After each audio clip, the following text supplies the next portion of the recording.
সার সমনা বলছেন যে কোনো বিপদে পড়লে মাকে স্মরণ করিতে।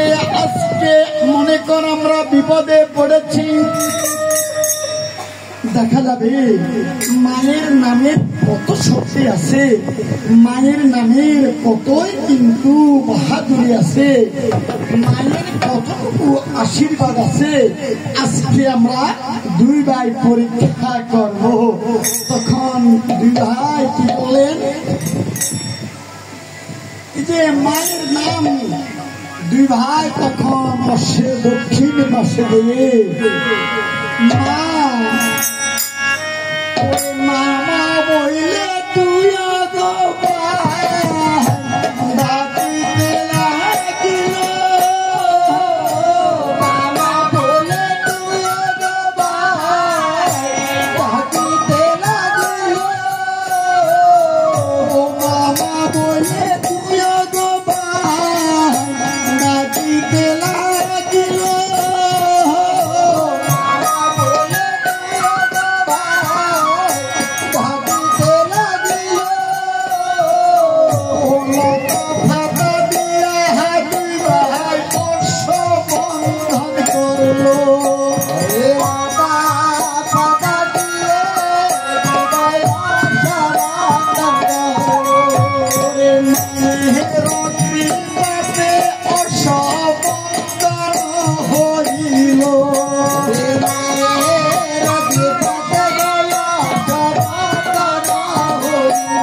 এই শ্রাবণ তন্ন তন্ন করে খুঁজলাম অশ্ব কোথায় আছে, কোথায় গিয়ে লুকিয়ে আছে।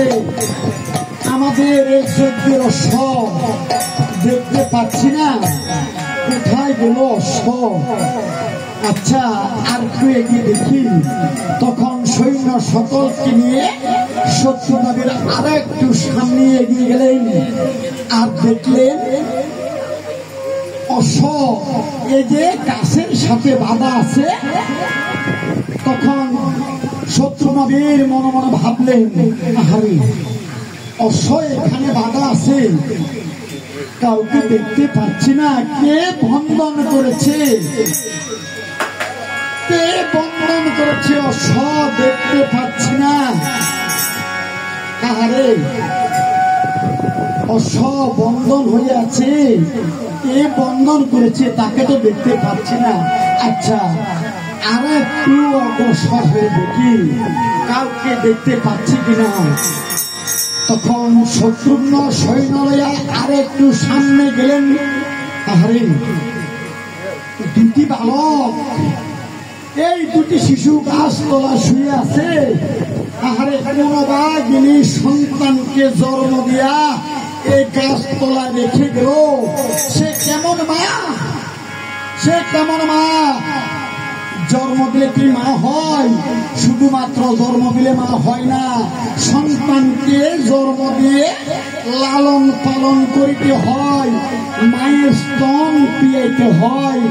এই যে কর্তব্য যতটুকু সন্তানে ততটুকু দ্বারা সন্তানকে লালন পালন করিতে হয়, সে মায়ের উপযুক্ত হয়। সন্তানকে জন্ম দিয়া এই গাছতলা রেখে গেল। আচ্ছা এই যে বাবার পক্ষ, তাই যে মায়ের গর্ভে সন্তান জন্ম দিয়া বাবা কোনদিন রেনেও কিন্তু চাইল না, তাকিয়ে কখনো চাইল না, খোঁজ খবর কখনো নিল না, সে কখনো বাবা হইতে পারে না। যে সন্তানকে মায়ের গর্ভে জন্ম ধারণ করে সন্তান যখন এই পৃথিবীর বুকে আসে, সন্তানকে লালন পালন করে সন্তানের চাহিদা পূরণ যে করে, সে হলো বাবার উপযুক্ত। এই যে সন্তানের মনের বাসনা পূর্ণ করে না, সন্তানকে লালন পালন করে না, সে বাবা নয়, সে হলো জন্মদাতা। আর যে না সন্তানকে রেখে চলে যায়, লালন পালন করলো না, দুধ খাওয়ালো না, সে হলো গর্ভধারী, সে কখনো মা নয়। তাহলে দুটি বালককে জিজ্ঞাসা করি, বালক ওরে বালক বলতে কি পারিস? আরে এইভাবে যদি আমরা উত্তর দিই, ওনারা বলে আমরা কবি গান গাই। কে করে বল, তোদের মাতা পিতার নাম কি? পিতার নাম জানি না, মায়ের নাম জানলেও তোমাদের দুই ভাইয়ের কাছে বলবো না। কি বলছিস বাবা? কি অন্যায়, কি অপরাধ করেছি? এদের পিতার নাম জানিস না, মায়ের নাম জানলেও বলবি না? আচ্ছা, এই যে জানলেও বলবি না, আচ্ছা বললে কি অসুবিধা হবে? আচ্ছা বালক রে, তোদেরকে আবারও বলছি, এই যে অশ্বটা এইখানে বাধা আছে, কে ভ্রমণ করেছে জানিস? এই বনমাঝে তো অনেকক্ষণ পর্যন্ত ঘোরাফেরা করতেছ, আমাদের দুই ভাই ছাড়া কাউকে দেখছ? আমরা এই দুই ভাই বন্ধন করেছি। দুই ভাই বন্ধন করেছ? হ্যাঁ। বালক রে, ঠাট্টা করছিস? এই বিকট অশ্ব, এই যে ছোট ছোট বালক, তোমরা দুই ভাই বন্ধন করেছ, এটা কেমন করে বিশ্বাস করি? তুই ঠাট্টা করেছিস বাবা? বিশ্বাস হয় না? কেমন করে তোমাদের বিশ্বাস হবে? আচ্ছা বল, কি যুদ্ধ করে বিশ্বাস করতে চাও? কি বলছিস? ছোট বালক যুদ্ধ করবি? ইচ্ছে হয় যুদ্ধের জন্য আমরা প্রস্তুত আছি। ওরে বালক, দয়া করে অশ্বটা ছেড়ে দে তোরা। না, কিছুতেই ছাড়বো না। যদি তোরা অশ্ব বন্ধন করিয়া থাকিস, তাহলে দয়া করে অশ্বটা ছেড়ে দে বাবা, বলছি। ছেড়ে দেবো না। কি যুদ্ধ করবে বাবা? হ্যাঁ, যুদ্ধ তো করবো। কি বলছে এই লোক? আর কুশ দুই বলছে যুদ্ধ করবে। আরে এটা শুনলো কিন্তু লোকে হাসবে, ছোট ছোট বালক কেমন করে যুদ্ধ করবে? আরে কর্মক্ষেত্রে দেখা যাবে ছোট হয়ে যুদ্ধ করতে পারি কিংবা না পারি। সত্যি বলছি যুদ্ধ করবি? সত্যি বলছি, তোমার সাথে যুদ্ধ করবো। যুদ্ধের জন্য তোমরা প্রস্তুত হও।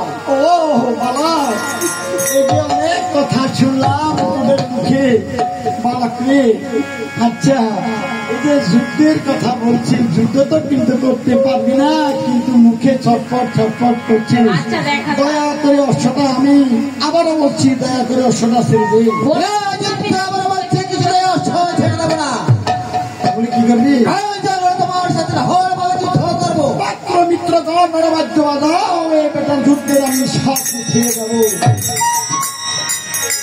ওরে বাবা,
মাঘ মাসে বুধন কাটে শীতে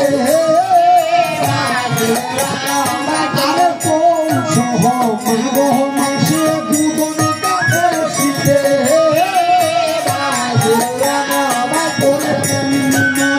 কাঠে বীর কাপে বাঘাতে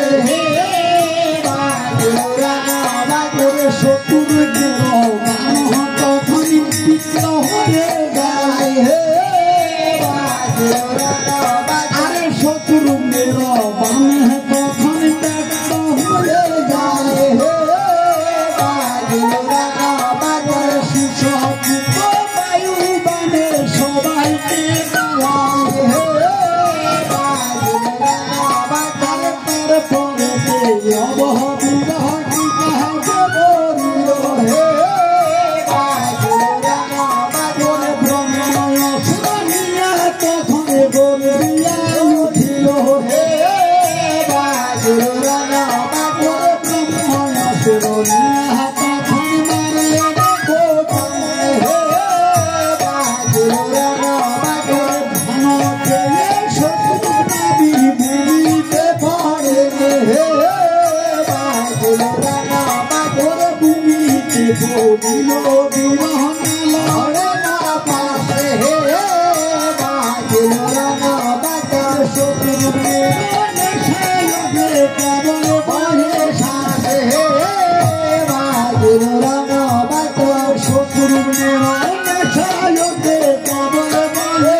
এই মুনির তপবনে একবারে শ্মশান সমান হয়ে গেল।